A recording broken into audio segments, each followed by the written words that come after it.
नमो नमः पुत्राणि सादरं वन्दनानि अभिनन्दनानि च। ये हि मित्र संस्कृतं पठामः संस्कृतभाषा शिक्षणस्य आभासीय कक्षायां भवतां सर्वेषां स्वागतम् अभिनन्दनं च। मित्रों, कल हमने कारक प्रकरण में कर्ता कारक पर चर्चा की थी और कर्ता कारक में जो प्रथमा विभक्ति लगती है उस प्रथमा विभक्ति किन किन आधार पर और कहाँ कहाँ लगती है हमने कुछ सूत्रों की भी चर्चा की थी। आज हम उससे आगे बढ़ेंगे और कारक का जो दूसरा भेद है कर्म कारकम, उस पर विचार करेंगे। कर्म कारकम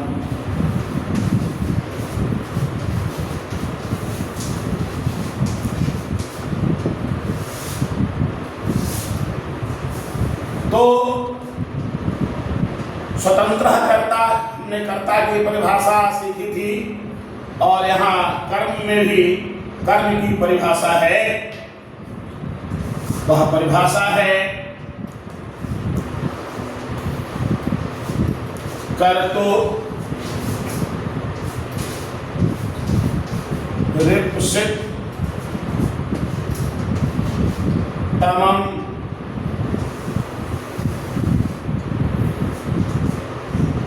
तमम कर्म।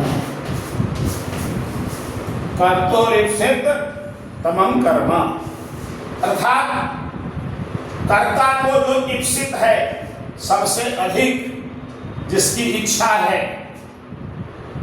उसको कर्म की संज्ञा होती है। वह कर्म कारक में होता है। उदाहरण के लिए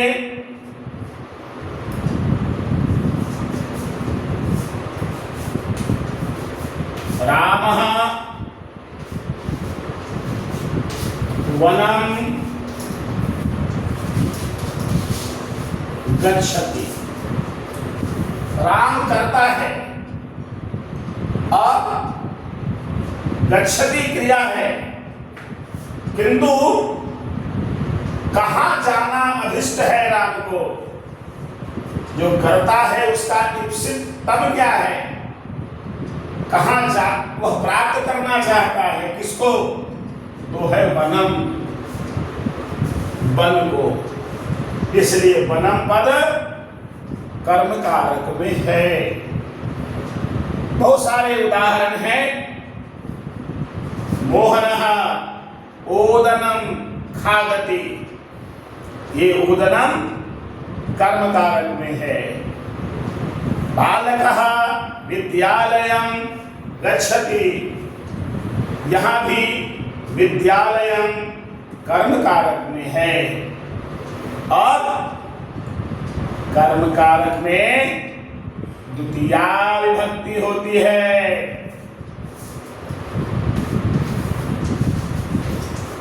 कर्मणि द्वितीया, जो कर्म कारक होंगे उसमें द्वितीया विभक्ति लगेगी। और उदाहरण वही जो पूर्व का है, आप उसको देख सकते हैं, उसको आप चिंतन कर सकते हैं। अब अगला जो सूत्र है हम उस पर बढ़ेंगे।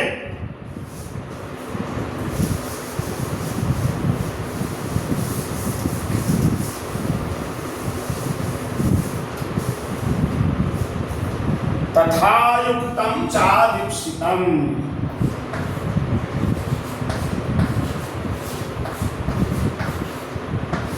तथायुक्तं चा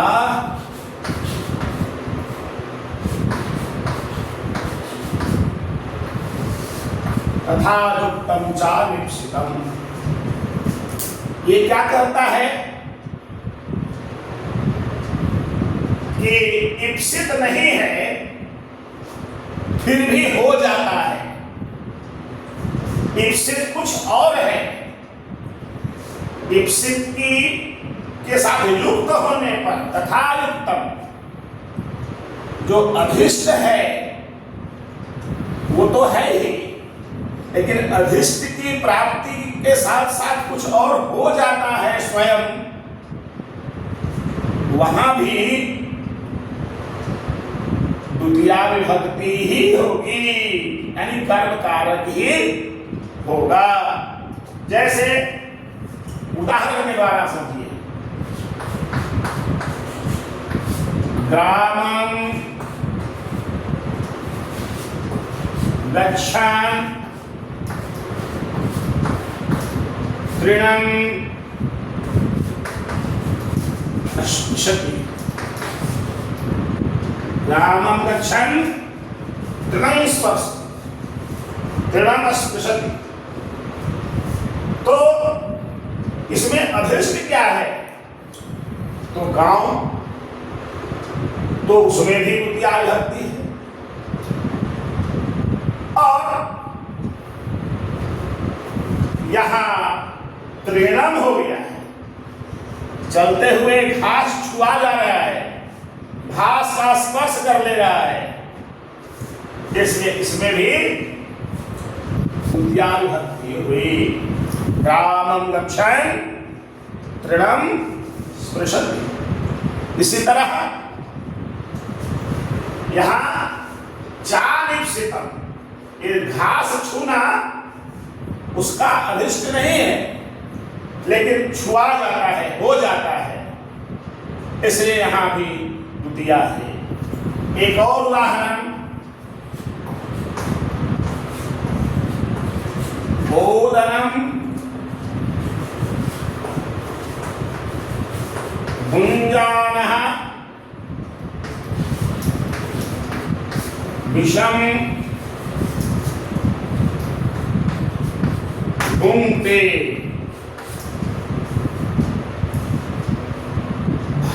भात खाता हुआ जहर खा लेता है,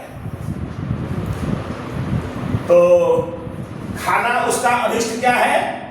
उदनम, भात। किंतु उस भात में जहर मिला हुआ है, इसलिए वो जहर भी खा लेता है।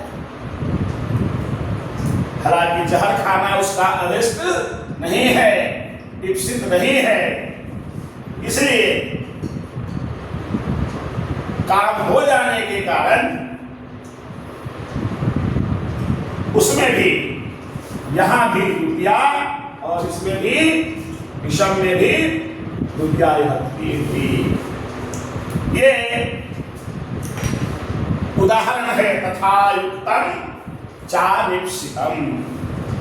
परीक्षा में ऐसे प्रश्न आते हैं, सूत्र की व्याख्या कीजिए, उदाहरण सूत्र की व्याख्या कीजिए, तो वहां पर हम सबों को इस विभक्ति के आधार पर इसकी ठीक ठीक व्याख्या करनी चाहिए। अब अगला इसका जो सूत्र है उस पर ही हमको ध्यान देना चाहिए।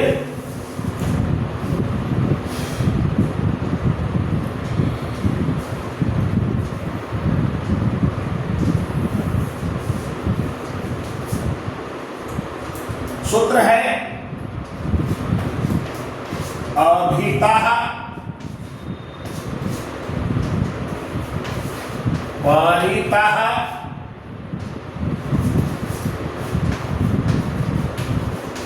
समया निकषा हा प्रतियोगे। ये सूत्र थोड़ा लंबा है, घबराना नहीं है, ठीक से उसकी यदि आप हम व्याख्या करेंगे तो समझ में आ जाएगा। पढ़े समय अभितः, परितः, समया, निकषा और हा, तो ये अभितः परितः समया निकषा और हा, ये 4 पद हैं। किसी भी वाक्य में यदि किसी एक का प्रयोग होता है तो वहां भी द्वितीया विभक्ति लगेगी।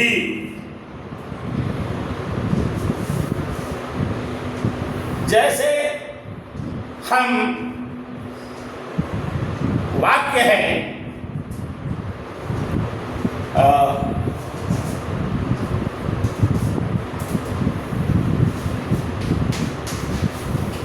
ग्रामं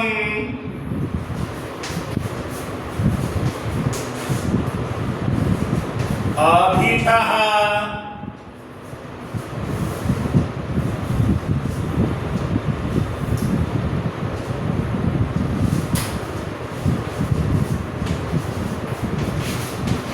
गृहाणि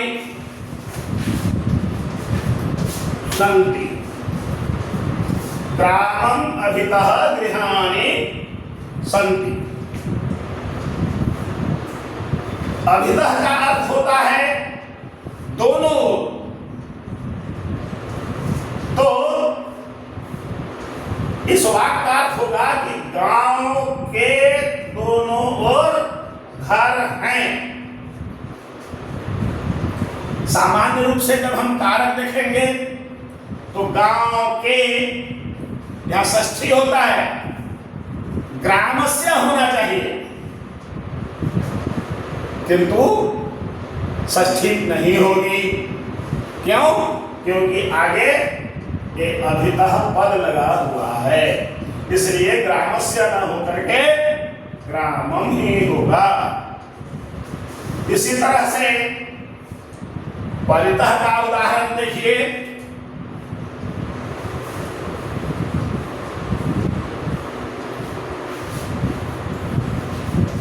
विद्यालयं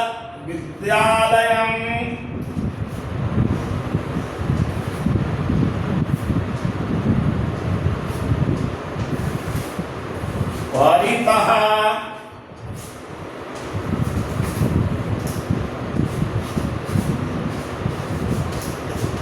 वृक्षाः सन्ति।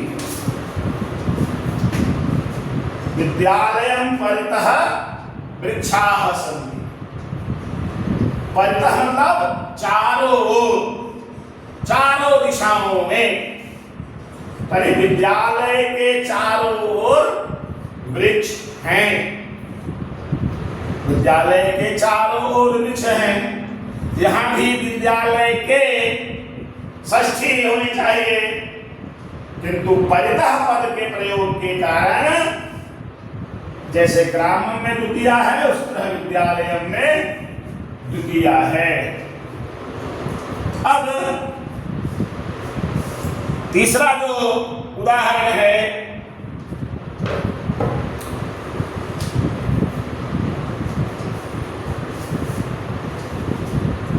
समय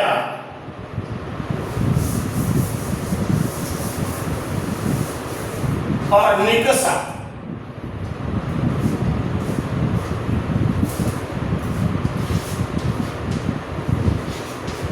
विद्यालयं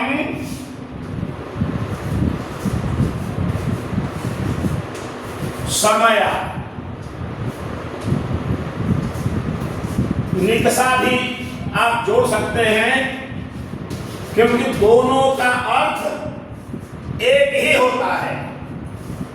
पास में, समय मतलब पास और निकषा मतलब भी पास में। तो विद्यालयं समय व निकषा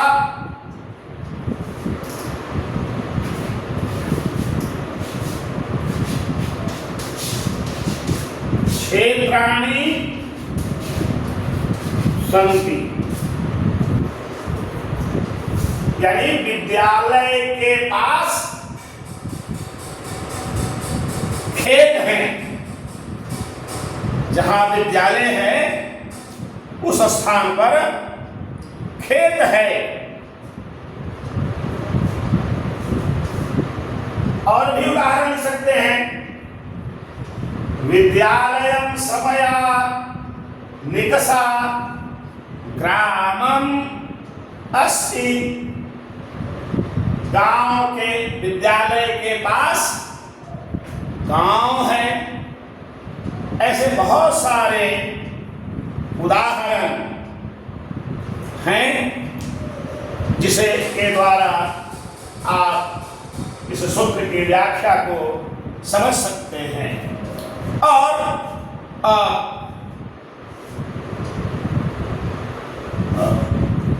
हा का प्रयोग है। एक उदाहरण है,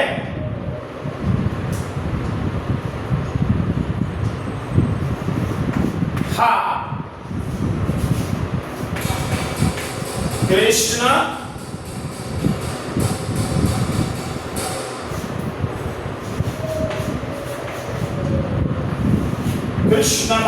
भक्तम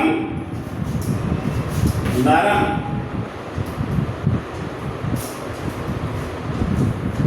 हा आप ऐसा ही प्रयोग कर सकते हैं, यानी धिक्कार है, हाय। कृष्ण अभक्तम, जो कृष्ण का भक्त नहीं है ऐसे नर को धिक्कार है। तो यहां भी कृष्ण भक्तम और नरम में द्वितीय विभक्ति आई है, क्योंकि यहां हा का प्रयोग है।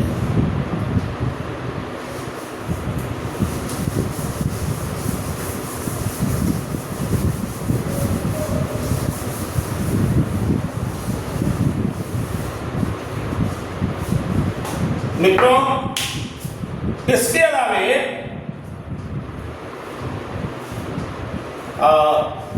और भी ऐसे सूत्र हैं जहां द्वितीय विभक्ति होती है, और वह सूत्र है प्रत्यनु भिंग।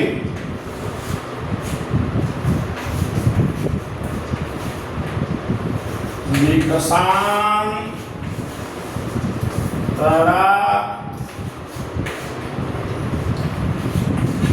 करेण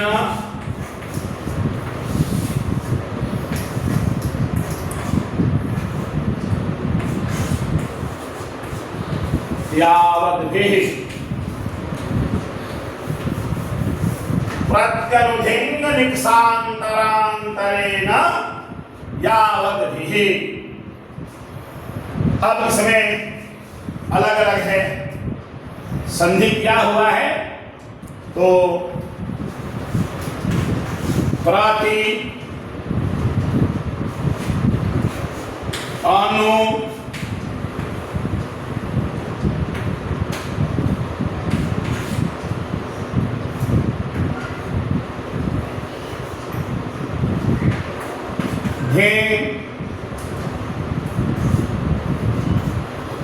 निकषा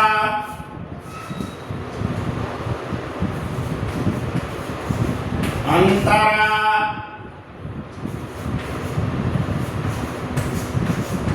अंतरेण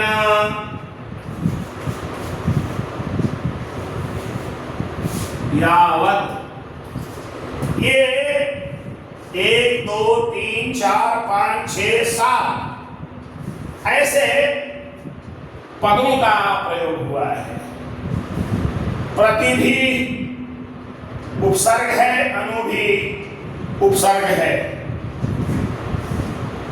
तो कहता है कि इन पदों का प्रयोग भी यदि वाक्य में होता है तो वहां पर द्वितीय विभक्ति होगी। है? हिंदी में हम कहते हैं 3 के ऊपर दया करो, तो 3 के ऊपर अधिकरण कारक होना चाहिए था, लेकिन यहां जो संस्कृत में बनेगा दीनम प्रति दयाम करोतु। दीनम प्रति दयाम करोतु, गरीबों के प्रति दया कीजिए। उस प्रति के कारण इस दीन में द्वितीया विभक्ति हुई है और ये बना है दीनम। इसी तरह से अनु का उदाहरण देखेंगे। प्रसिद्ध वाक्य है लक्ष्मणः रामं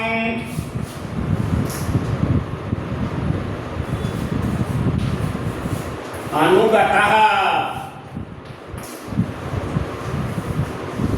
लक्ष्मणः रामं अनुगतः, राम के पीछे गए।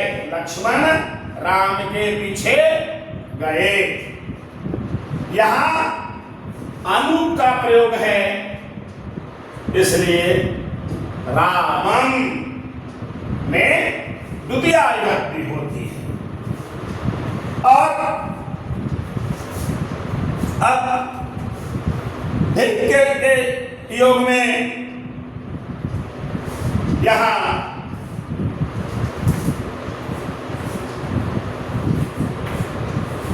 धिक् अभक्तम,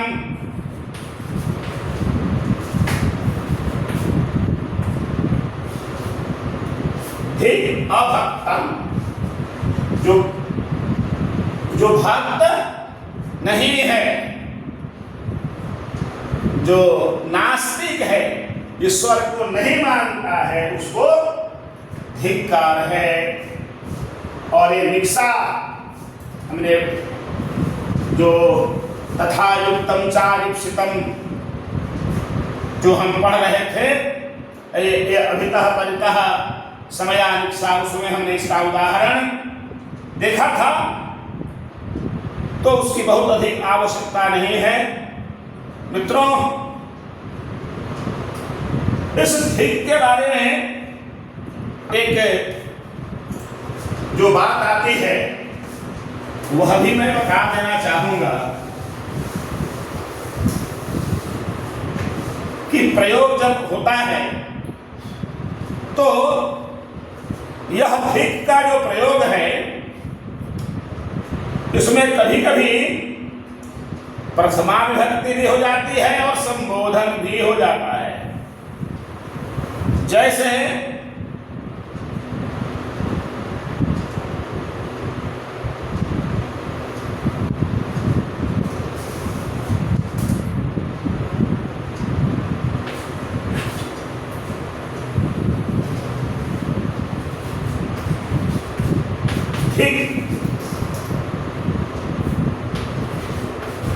यम दरिद्रता,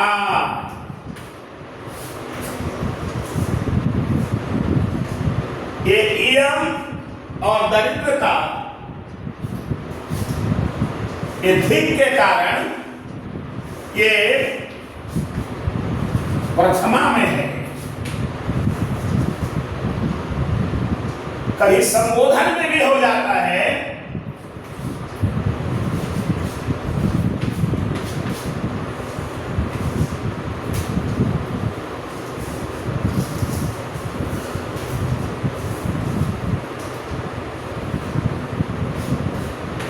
धिङ्मूढः,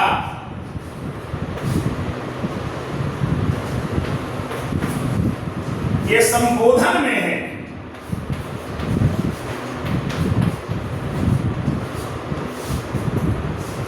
धिङ्मूढः माने मूढ़ को धिक्कार है, ये बात आती है। तो हमको उसका प्रयोग करते समय ध्यान रखना है। और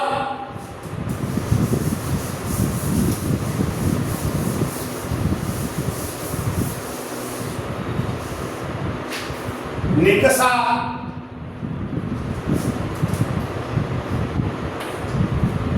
इसका एक उदाहरण पहले भी हम देख चुके हैं।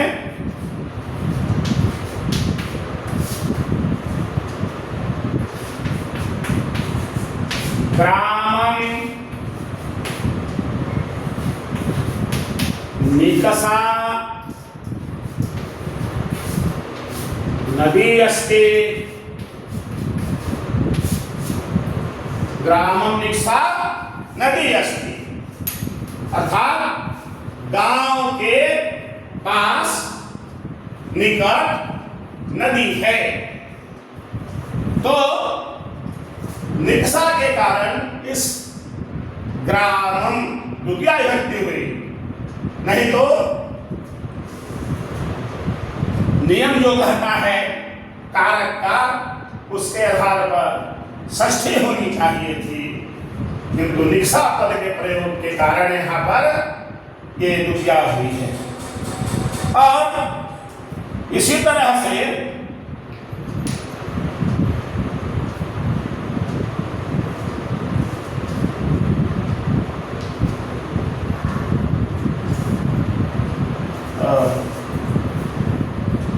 अगला जो पद है अंतरा। अंतरा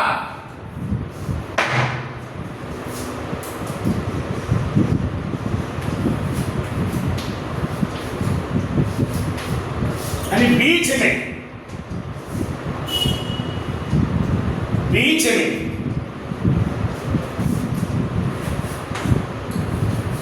रामम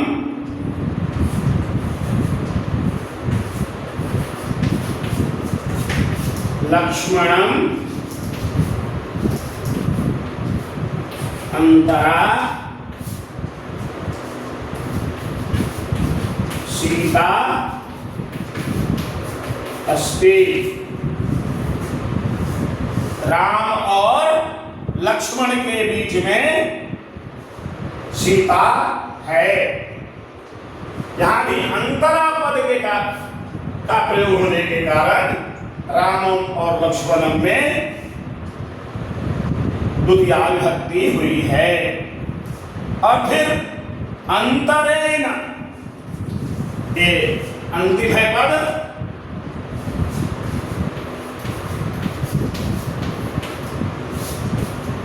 अंतरेण अर्थ इसका होता है बिना, तो अध्ययनम अंतरेण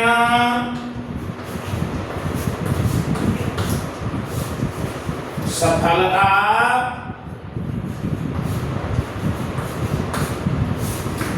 नास्ति।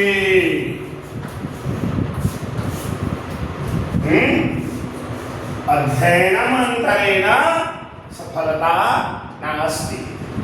अंतरेण पद के प्रयोग के कारण यहाँ अध्ययनम में द्वितीया विभक्ति हुई है।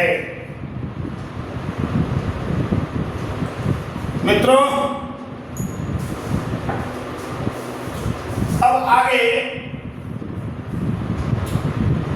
अगला सूत्र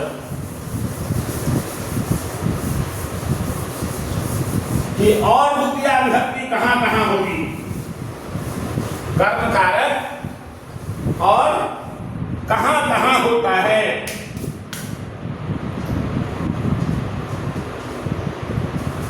तो सूत्र है काला घनो अत्यंत संयोगे।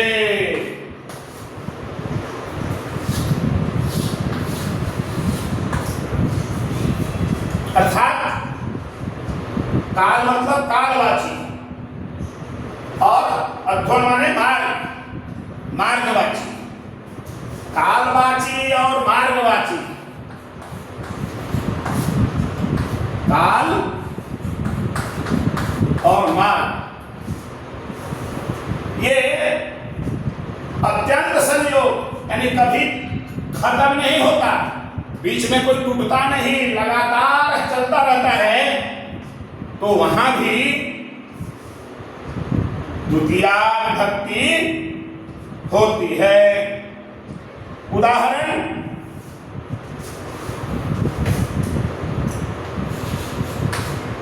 माशं कल्याणी, पूरा महीना आपका शुभ हो। मासम कल्याणी, पूरा महीना, उसमें एक दिन एक घंटा भी कम नहीं, लगातार पूरा महीना आपके लिए शुभदायी हो, कल्याणदायी हो। ये इसका है।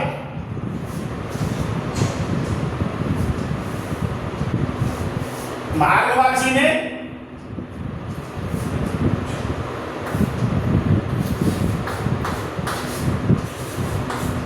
प्रायः ये उदाहरण आता है क्रोशम, कुटिला नदी। क्रोशम कुटिला नदी, ये जो नदी है वो कोसम, पूरा एक कोस तक टेढ़ी मेढ़ी है। एक कोस तक ये नदी टेढ़ी मेढ़ी है। क्रोशम कुटिलः मार्गः, एक कोस तक रास्ता टेढ़ा मेढ़ा है। तो इस प्रकार से ये कालवाची और मार्गवाची जो निर्देश है यहाँ काला धनुरत्न संयोगी द्वितीया, उसमें द्वितीया विभक्ति का प्रयोग होता है। मित्रों, कुछ और भी स्थान हैं जहां द्वितीया विभक्ति का ही प्रयोग होता है, और उसके लिए सूत्र है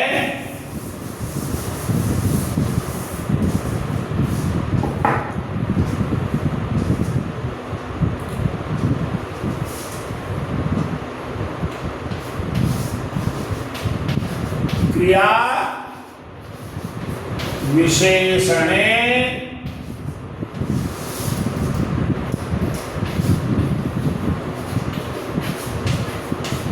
द्वितीया। जो क्रिया की विशेषता बताता है उसे क्रिया विशेषण कहते हैं। तो उस क्रिया विशेषण जो होगा उसमें द्वितीया विभक्ति लगेगी। जैसे एक वाक्य है पवनः चलति, मान लीजिए हवा चलती है, तो इस चलती क्रिया में हमको विशेषण लगाना है। तो हम लिखते हैं क्या, मंदम मंदम, पवनः मंदम मंदम चलति। तो इस मंदम मंदम में द्वितीया विभक्ति हुई है, क्योंकि ये चलती क्रिया का विशेषण है। इसी तरह से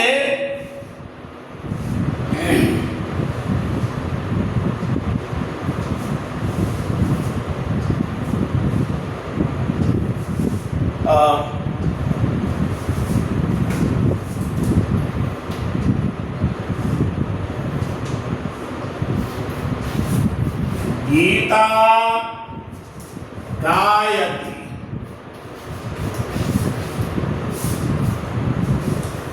अब गायति, गीता गाती है। अब गायति का हमको विशेषण ढूंढना है, तो मधुरम,